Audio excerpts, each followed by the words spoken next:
start?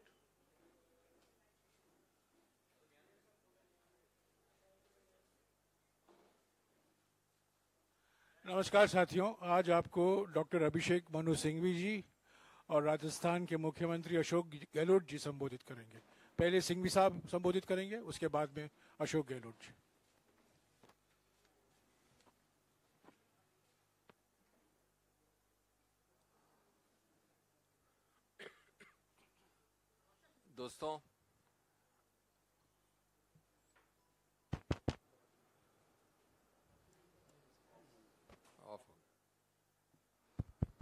दोस्तों, बहुत संक्षिप्त में हिंदी में और फिर इंग्लिश में बहुत संक्षिप्त में बोलूंगा मैं। सुनाई दे रहा है? नहीं दे रहा है? सुनाई दे रहा होगा। दोस्तों, संक्षिप्त में मैं आपको हिंदी फिर इंग्लिश में संबोधित करूंगा। 16 तारीख को सुबह माननीय राहुल गांधी जी को एक नोटिस दिया गया। उस नोटिस में करीब करीब 2 पन्नों जितने लंबे प्रश्न थे। वो प्रश्न कई ऐसे मुद्दे उठा रहे थे कि भारत जोड़ो यात्रा में जो कि लाखों लोग मिले राहुल गांधी जी से, उनके विषय में कुछ विक्टिम्स के बारे में, उनके नाम, उनकी जगह, क्या वारदात थी, इत्यादि इत्यादि। उस पर मैं अभी आऊंगा। लेकिन ये हुआ 16 को। दिल्ली पुलिस ने आके ये नोटिस दिया उनको कि हम आपसे चाहते हैं इन प्रश्नों का उत्तर। ये प्रश्न थे राहुल जी के उस वक्तव्य के विषय में जहां उन्होंने कहा था कि कई महिलाएं जो मिलती हैं वो डोमेस्टिक वायलेंस की बात करती हैं, बलात्कार की बात करती हैं और परिवार में उत्पीड़न की बात करती है। और इसके विषय में इस क्वेश्चनर ने उनके नाम, उनकी रहने की जगह, क्या हुआ क्या नहीं हुआ, ये सब पूछा गया है दिल्ली पुलिस द्वारा। आज फिर 19 तारीख को सुबह वही दिल्ली पुलिस के दस्ते और उनके साथ कुछ और लोग आए, वही प्रश्न वापस पूछने के लिए एक नया नोटिस लेके। बाकी चीजें हम बाद में लिखित रूप से देंगे दिल्ली पुलिस से, लेकिन हमने उनको आज कहा, हम लोग सब वहां प्रस्तुत थे और मैं आपके साथ शेयर करना चाहता हूं। ये एक बहुत ही विचित्र पहलू है, एक नया आयाम बनाया गया है उत्पीड़न का, प्रतिशोध की राजनीति का, धमकाने और धमकी की राजनीति का। मैं ये क्यों कह रहा हूं? मैं इसलिए कह रहा हूं कि इसका प्रथम बिंदु है कि एक 4000 किलोमीटर की यात्रा, 12 प्रदेशों, 2 यूनियन टेरिटरीज, जिसके दौरान श्री राहुल गांधी लाखों करोड़ों लोगों से मिले, 140 दिन तक चली। उसके विषय में 2 दिन में, 3 दिन में 2 बार आना और प्रश्न पूछना कि वो कौन महिलाएं थी, कब हुआ, कैसे हुआ उनके साथ, आपने ये किया वो किया, उसके विषय में कंप्लेंट कहां की, कब की, इत्यादि इत्यादि। हमको सबको लगा और हमने पुलिस दस्ते से भी कहा कि जरा बताएंगे कृपया कि आपने कितनी ऐसी राजनीतिक अभियानों के विषय में ऐसे प्रश्न पूछे हैं, सत्तारूढ़ पार्टी से विशेष रूप से या किसी और अभियान और यात्रा के विषय में। ये अगर राजनीतिक प्रतिशोध नहीं है, उत्पीड़न नहीं है, धमकी की राजनीति नहीं है, तो क्या है? दूसरा, जैसा आप जानते हैं कि जब लीडर एक राजनीतिक अभियान करते हैं तो हर पक्ष के लाखों लोग उनके सामने आते हैं। कई की अलग अलग कंप्लेंट्स होती हैं, कई के अलग अलग दस्तावेज होते हैं, कई के अलग अलग भावनाएं होती हैं, उन सबको सुनना पड़ता है। और जहां संभव होता है वहां पर जो लोग चल रहे होते हैं साथ, उनको कहा जाता है कि आप ध्यान दें इसमें। कोई भी लीडर हर इंडिविजुअल कंप्लेंट के विषय में यात्रा रोककर कोई एक्शन नहीं लेता है, न लेना संभव है, न ये किसी के दिमाग में भी आता है। और न आज तक मैं समझता हूं 70 वर्ष 75 वर्ष में, भारतवर्ष में इस प्रकार के बेहुदे प्रश्न किसी सरकार या किसी पुलिस फोर्स ने पूछे हैं किसी अभियान, किसी लीडर से। तीसरा पहलू, जिस वक्तव्य का संज्ञान लिया गया है इस क्वेश्चनर में, वो 30 जनवरी के श्रीनगर के वक्तव्य के बारे में कहा गया है। तो 30 जनवरी के श्रीनगर के वक्तव्य के बारे में दिल्ली पुलिस अभी लगता है जगी है 45 दिन बाद, और 45 दिन सुप्त होने के बाद और इतने दूरी के बाद जगने के बाद दिन 2 बार 3 दिन के अंदर पहुंच गई है। अब बहुत ज्यादा जल्दी है उनको, 45 दिन तक कोई प्रश्न नहीं, कुछ नहीं। ये तो आप ही निर्णय ले सकते हैं कि ये अचानक इतनी ज्यादा अलर्टनेस और गति और दिशा कैसे मिल गई दिल्ली पुलिस को। क्या वो राहुल गांधी जी के प्रश्नों से जो पार्लियामेंट में वो करते हैं, उनके संबोधनों से, उनके भाषणों से, या जो आजकल एक विशेष फोकस राहुल गांधी जी के ऊपर है सरकार का, उस कारण से, जो वो डिफिकल्ट अनकंफर्टेबल प्रश्न पूछते हैं उस कारण से ये अचानक दिल्ली पुलिस पहुंच गई है 45 दिन बाद। और हम इसकी भर्त्सना करते हैं। हम निश्चित रूप से जितने भी तथ्य हैं, जितने भी डिटेल्स हैं, उनको जोड़कर एक विस्तृत जवाब देंगे। लेकिन आज हम आपके समक्ष इसलिए आए हैं कि हम इस चीज की भर्त्सना करते हैं कि राजनीति को किस स्तर पे आपने गिराया है, किस प्रकार से आप हैरेसमेंट पे लगे हैं, और किस प्रकार से आपने किसी सीमा को नहीं छोड़ा है। ये पूरा देश देख रहा है। राहुल गांधी जी के जो वक्तव्य पार्लियामेंट के अंदर हैं या बाहर हैं, उनका आप एक प्रकार से प्रमाणित कर रहे हैं। असहिष्णुता की चरम सीमा हो गई है, उत्पीड़न और धमकी और प्रतिशोध की भी। तो हम बाकी रिप्लाई अपने विस्तृत रिप्लाई में देंगे, जो आपके साथ बाद में शेयर होगा। Friends, I want to very briefly tell you that of course a lot of strange things happen day in and day out with this government, but this is one of the most bizarre things which we have seen in the last few days and today morning. On 16th morning, Shri Rahul Gandhi was served with a notice by Delhi police, and I forgot to mention in Hindi, which I am saying now, that all of this relates to a speech in Jammu and Kashmir and mostly probably events outside of Delhi, in respect to which Delhi police has suddenly assumed jurisdiction. The Delhi police notice of 16th of March asked a 2-page long list of questions from Shri Rahul Gandhi about his comments on 30th January in Jammu and Kashmir, about women along the march who had come and complained to him about domestic violence, about molestation, about harassment at different parts and different times. The questionnaire asks details of these women, places, dates, etc., etc. On 16th, the police team which came was told and went back satisfied that such amount of details required will take a minimum of 7 to 10 days. And there was no protest on that time period. Today, therefore, we were even more astonished when 2 days later, on 19th today morning, the same police team with some additional persons landed up again with the similar questions and similar questionnaire. Friends, there are 4 or 5 facets here which need underlining and and the attention of the nation through you. Firstly, for a 4,000 kilometer, 12-state, 2-union territory, approximately 140-day yatra, a political campaign, where Shri Rahul Gandhi interacted with lakhs and crores of people of diverse nature, lakhs and lakhs of people. He is asked questions about those women who had allegedly complained to him about molestation or domestic violence, etc., and asked to give dates, places, details. We will, of course, collect and collate all data and revert in the shortest time available. But that is not the point. The point is that has it ever been true in India of 75 years that such kind of questions are asked about a political abhiyan, a political yatra from any other political party, most importantly the ruling party? It is unprecedented, unheard of, and smacks of the worst kind of pettiness. Second, as we all know, such campaigns involve a diverse cross-section of people who join the campaign on an ad hoc basis and air several diverse grievances of all kinds, men, women, and the grievances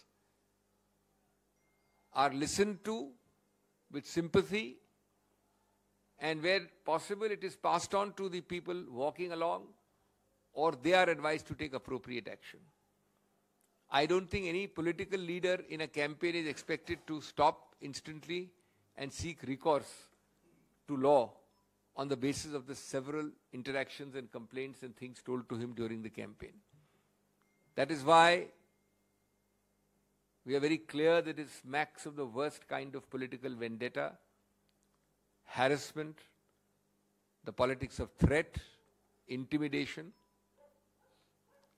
Fourthly, the Delhi police, which appears to suffer from a complete lack of jurisdiction, at least for the present till we collate the details, seems to have woken up at least 45 days after the 30th of January Jammu and Kashmir speech at Srinagar, which is quoted in the questionnaire sent to Sri Rahul Gandhi. For 45 days, the Delhi police had no problem. And now, on the 16th, having agreed with Sri Rahul Gandhi's request for about 10 days to respond, they land up again today morning. This is only to sensationalize, to create a climate of fear and intimidation. And the urgency is hyper now after having waited for 45 days. I don't think anybody needs to have any great analytical abilities to realize that this can have but no other relation than to Rahul Gandhi's deep, unanswerable questioning of the government on its several faults and failures, whether inside or outside Parliament. This can have no other connection except a sudden special affection and focus on Sri Rahul Gandhi by the ruling dispensation in the last few weeks. But this plumbs the depths of pettiness even by the dismal and abysmal standards of this vindictive government. I do not think that we have seen this kind of politics in India ever, irrespective of political color. We therefore condemn it. We will of course have detailed replies factually, but we want to bring to the attention of the nation that this is completely unheard of in India, but it is completely expected of the ruling dispensation. शुक्रिया अशोक गहलोत जी।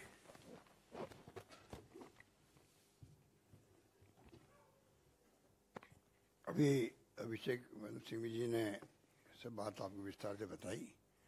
मैं सुबह बात दे चुका हूँ। मैं पुनः ये repeat करना चाहूँगा कि बगैर ऊपर के इशारे के दिल्ली पुलिस इस प्रकार की साहस करे, ये असंभव है। आप कोई किसी कंप्लेंट की नहीं है, अखबार में क्या न्यूज़ आई है, क्या राहुल गांधी जी ने यात्रा के दौरान में अपनी बात बोली है, उसको लेके कोई केस बने इस प्रकार से, ये अभी सिंघवी साहब ठीक कह रहे थे। 75 साल की हिस्ट्री में पहली बार हो रहा होगा कि आप इस आधार पर केस दर्ज करके आप पूछताछ शुरू कर दे राष्ट्रीय नेता से। मैं किसी घोर निंदा करता हूँ और मैं इतना कह सकता हूँ कि इंदिरा जी के वक्त में भी जब जनता पार्टी के शासन आ गया था, इसी प्रकार की हरकतों में उतर गए थे लोग उस वक्त में, और जनता ने जवाब दिया करारा, और 80 के अंदर भारी बहुमत से इंदिरा गांधी जीती थी चुनाव। आज का जो घटनाक्रम है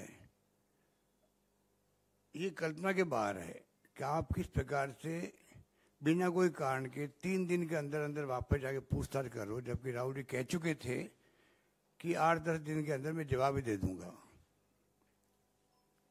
उसके बाद में क्या जरूरत पड़ गई, आज अचानक ही वहां पर सभी अधिकारी पुलिस के आ गए।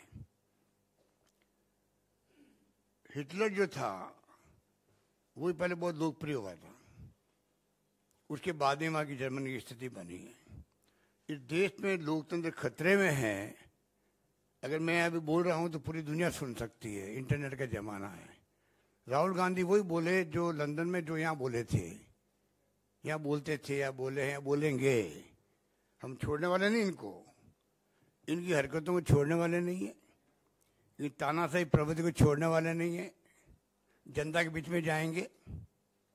आज जो unfortunately ED, CBI, income tax का जो तांडव मचा रखा है इन लोगों ने, जुडिशरी दबाव के अंदर है, चाहे सीबीआई कुछ भी कह दे, दबाव में हाई कोर्ट के अंदर भी और ऊपर भी है, नीचे भी है, दुनिया जानती है। इलेक्शन कमीशन ऑफ इंडिया दबाव के अंदर काम कर रहा है। तो फिर लोकतंत्र कहाँ रहा और कैसे रहेगा? अगर ये बात कोई बोलता है तो उनको तकलीफ क्यों होती है? कितने पत्रकार, लेखक, साहित्यकार जेलों में बंद रहे हैं या जेलों में बंद हैं, कोई सोच सकता है? पूरा देश भयभीत है, तनाव में है। और राहुल गांधी जी के मुद्दे थे, महंगाई का मुद्दा था, बेरोजगारी का था, नॉन वायलेंस का था, प्यार मोहब्बत से रहो आपस के अंदर, क्या बुरी बात कही। और गरीब अमीर के बीच खाई बढ़ती जा रही है। चारों मुद्दों को जनता ने एक्सेप्ट किया कि ये मुद्दे बहुत भयंकर है। हिंदू मुस्लिम के नाम पे राजनीति ये कर रहे हैं, कब तक करते जाएंगे? अल्टीमेटली जनता समझ जाएगी कि इनकी कथनी में करनी में अंतर है। झूठे वादे करके सत्ता में आ गए हैं, पर जिस प्रकार से हालात देश में बने हैं वो चिंता पैदा कर रहे हैं देशवासियों के दिलो दिमाग के अंदर। हालात बड़े गंभीर बनते जा रहे हैं और इसलिए इस प्रकार की हरकत भी पहुंच गई आज दिल्ली पुलिस द्वारा। मैं नहीं मानता कि दिल्ली पुलिस खुद आगे बढ़ के पहल कर सकती है, कोई कारण ही नहीं लगता है। हम लोग यात्रा करते हैं, मैं मुख्यमंत्री हूँ, अगर मैं 100 किलोमीटर यात्रा करूँगा, यात्रा में मुझे फरियादी रास्ते मिलेंगे, कोई किसी का काम होगा, अन्याय हो गया, अत्याचार हो गया, उत्पीड़न हो गया, मेरा काम नहीं होगा, छुआछूत मेरे साथ बरती गई, रेप की कोशिश की गई, मैं कुछ भी कह सकता हूँ। पब्लिक इंटरेस्ट में मुझे बताना पड़ेगा कि आज माहौल क्या है। अगर राहुल गांधी जी देश के हालात बताते हैं 3500 किलोमीटर यात्रा करके कि पूरे देश में रास्ते मुझे क्या फीडबैक मिला, उसको लेके आप केस दर्ज कर रहे हो। 3500 किलोमीटर यात्रा, 3-4 महीने यात्रा चली, और भी कई किस्से कहानी बताए होंगे, उसके आधार पर केस दर्ज हो जाएगा। हिंदुस्तान के इतिहास में पहला केस दर्ज हो रहा था। और मैं समझता हूँ अब भी मीडिया नहीं चेता, दबाव में काम किया। जिस प्रकार हालात हैं मीडिया में, गोदी मीडिया ऐसे ही निकल आया है। जिस प्रकार के हालात हैं, जो मालिक लोग हैं मीडिया के, आप कितनी मेहनत कर लीजिए, उनकी मजबूरी है। ईडी कब पहुंच जाए उनके यहाँ, कब सीबीआई पहुंच जाए, कब इनकम टैक्स पहुंच जाए, वो भी तो उनको तो अपना मीडिया चलाना है। हालात ऐसे बन चुके हैं, गौर करना चाहिए उन सबको। अब भी अगर चेता नहीं, पत्रकार, मीडिया वाले, साहित्यकार, वो इतने लिखते लिखते थक रहे हैं। मैंने महसूस किया, मैं सुनता रहता हूँ ऑनलाइन प्लेटफॉर्म को, जो राइटिंग आर्टिकल लिखते मैं उनको देखता रहता हूँ। मुझे लगता है धीरे धीरे वो थकने लगे हैं। ये हालात पैदा हो गए देश के अंदर। इसलिए मैं कहना चाहूँगा कि आप इन घटनाओं को, ये कोई मामूली घटना नहीं है। पुलिस किसी के घर में घुस गई, राहुल जी कहाँ चली गई, ये तो एक बात हुई, क्यों चली गई? अगर आम आदमी भी है कोई, राहुल गांधी तो बहुत बड़े नेता हैं, आम आदमी भी है, क्या उसके घर में इस पर घुस सकती है? 0 FIR किसने करवाई दर्ज? अगर किसी ने केस बताया हो, आपके यहाँ लागू नहीं होता दिल्ली के अंदर, राजस्थान में लागू हो रहा है, मध्य प्रदेश में हो रहा है, यूपी में हो रहा, मान लीजिए, और ये कायदा होता है 0 FIR दर्ज करके हमारे भेज दीजिए। पर कोई दर्ज तो करवाए केस को, दर्ज किसी ने नहीं करवाया है। और आपने सोशल मीडिया में देख करके आपने केस दर्ज कर दिया। कोई फरियादी गया क्या उनके पास में? तो आप सोच सकते हैं कि किस दिशा में मुल्क जा रहा है, कोई नहीं जानता। किस दिशा में जाएगा अमित शाह जी और नरेंद्र मोदी जी रहते हुए, कोई नहीं जानता। ये हालात हैं और मैं समझता हूं कि डेमोक्रेसी के लिए बहुत बड़े खतरे की बात है। इसलिए मुझे कोई लंबी बात नहीं कहना है। आज की घटना से पूरा देश विचलित हुआ और देशवासियों में एक मैसेज गया है कि ये किस दिशा में मुल्क जा रहा है। इस पे मैं समझता हूँ हम सबको चिंता होनी चाहिए। मुझे इसी कहना था। धन्यवाद।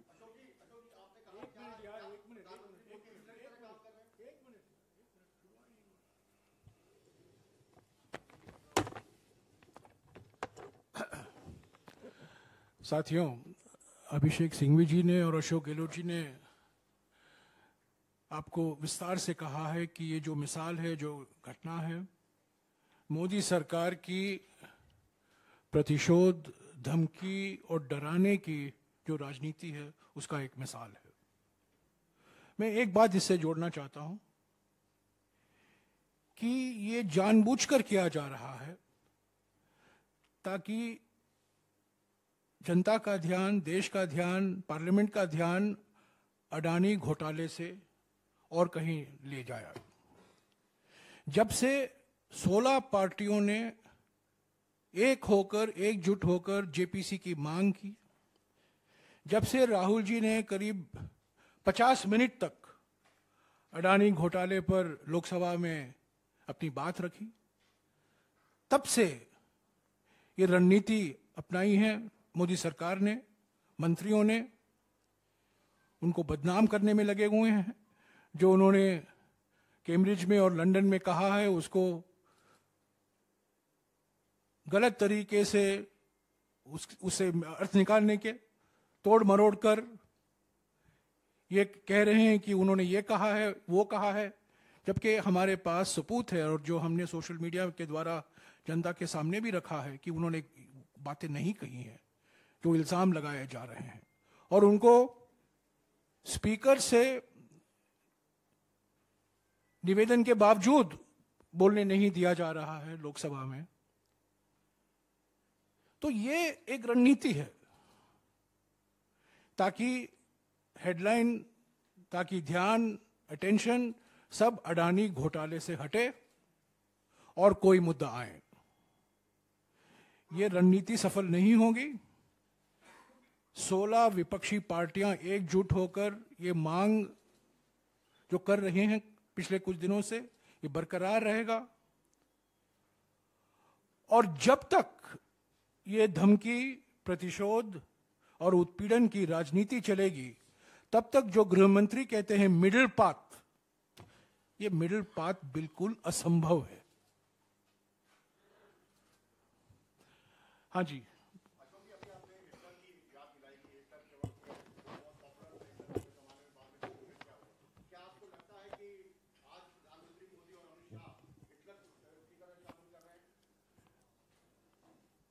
जो हालात बने हैं 9 साल के अंदर, जिस रूप में कानून का राज लगता आपको,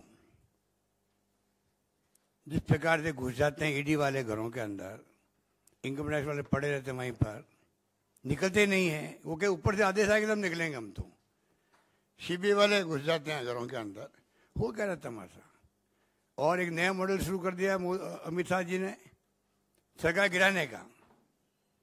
कर्नाटका, महाराष्ट्र, मध्य प्रदेश, नया मॉडल इन लोगों का। हॉर्स ट्रेडिंग करके सरकारों को गिराओ। ये लोकतंत्र है यहाँ पर। ये तो ठीक है, सरकार बढ़ गई राजस्थान की, कमी नहीं रखी इन लोगों ने गिराने के लिए राजस्थान सरकार को भी। इसलिए आज हालात बहुत गंभीर है, सोचना पड़ेगा सबको, और सोचने का समय आ गया है।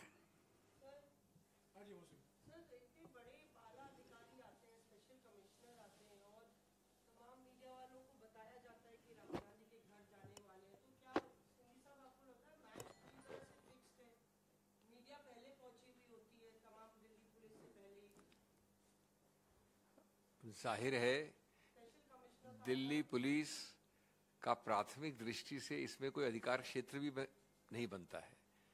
दिल्ली पुलिस 2 दिन पहले आके ये मान के गई कि 10 दिन बाद आएंगे या 8 दिन बाद देखेंगे। अब आपने बाकी जो उदाहरण दिए उन सबके साथ दूसरी बार 3 दिन में पहुंच गई है। उनको मालूम है कि ऐसी यात्रा के विषय में ऐसे प्रश्न नहीं पूछ सकते, और अगर पूछें तो पर्याप्त समय देना पड़ेगा।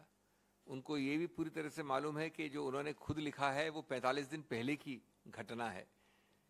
तो मैं समझता हूं कि इसमें प्रतिशोध के अलावा कोई कारण हो ही नहीं सकता, और ऊपर से इंस्ट्रक्शंस आए हैं। मैं कोई स्पेशल कमिश्नर के बारे में थोड़ी कह रहा हूं, मैं किसी कांस्टेबल के बारे में थोड़ी कह रहा हूं।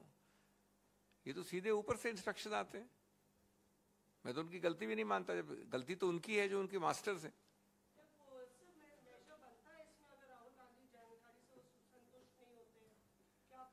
देखिए, उनको किसी चीज के संतुष्ट होना न होना ये कसौटी ही गलत है।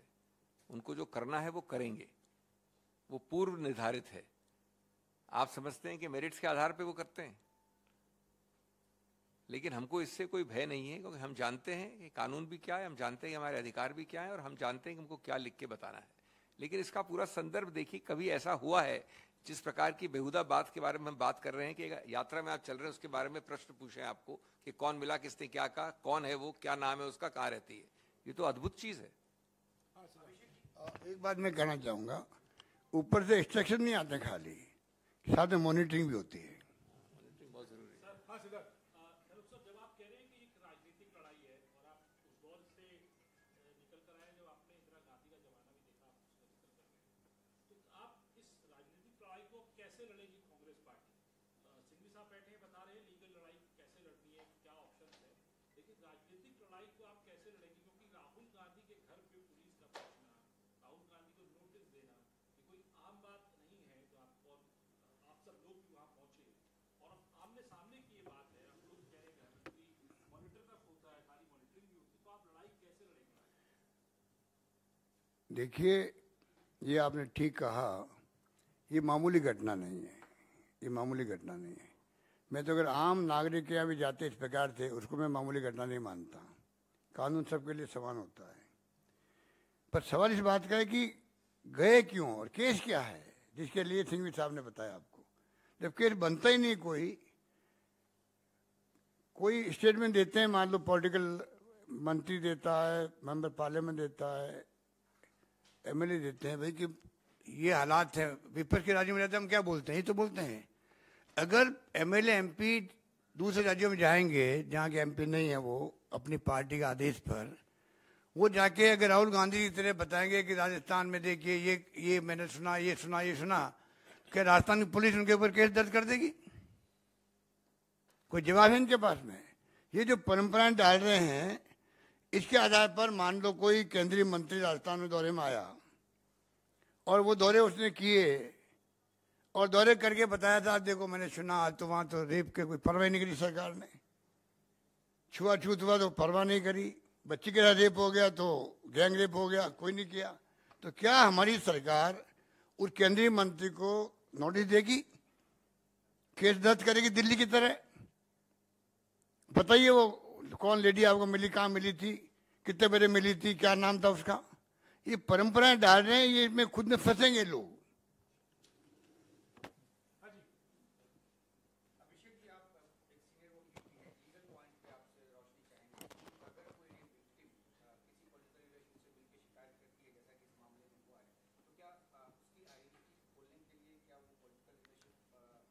देखिए, पहला लीगल एक संदर्भ में होता है। इस प्रश्न का उत्तर मैंने अभी दिया और इसके तुरंत बाद अशोक जी ने दिया। संदर्भ क्या है? संदर्भ है एक पॉलिटिकल राजनीतिक अभियान। संदर्भ ये नहीं है कि आप एक तहकीकात वाले अफसर हैं या आप घर में बैठे हैं और घर में आपके आके किसी ने खुलासा किया कि ए को रेप बी ने किया है और इस तारीख को हुआ, और आप उसका संज्ञान लेते हैं और चुप बैठ जाते हैं। एक यात्रा में आरोपित, अब सच्चाई क्या है अभी तो सिर्फ एक क्वेश्चनर आया है, लेकिन पुलिस का ये कहना है कि जिसने आके आपको क्या पूछा, क्या बताया, कौन है, ये यात्रा के संदर्भ में तो कभी कोई कानून, कोई भी नहीं कोई कानून कह सकता कि कोई यात्रा कर रहा है व्यक्ति तो वो कोई गलत काम या गैर कानूनी काम कर रहा है, अगर वो यात्रा तुरंत रोक कर सबसे निकटतम पुलिस स्टेशन में जाके दर्ज नहीं करवाए एफआईआर। ये कभी सुना है आपने? ये तो आपका कॉमन सेंस ही बताता है आपको। और दूसरा, ये तो सिर्फ बहाने निकाले जा रहे हैं हैरेसमेंट के, प्रतिशोध के, उत्पीड़न के, और तीसरा उसके लिए समय नहीं दिया जा रहा है। ये दूसरे बार 3 दिन में आना, जैसा उन्होंने कहा कैमराज और कमिश्नर और ये और वो, ये सब सिर्फ एक माहौल बनाने के लिए, हैरेसमेंट, धमकी, भय इत्यादि।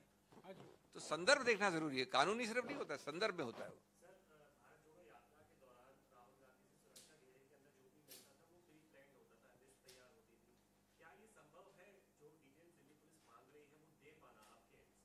वो आपको अभी हफ्ते भर के अंदर मालूम पड़ जाएगा।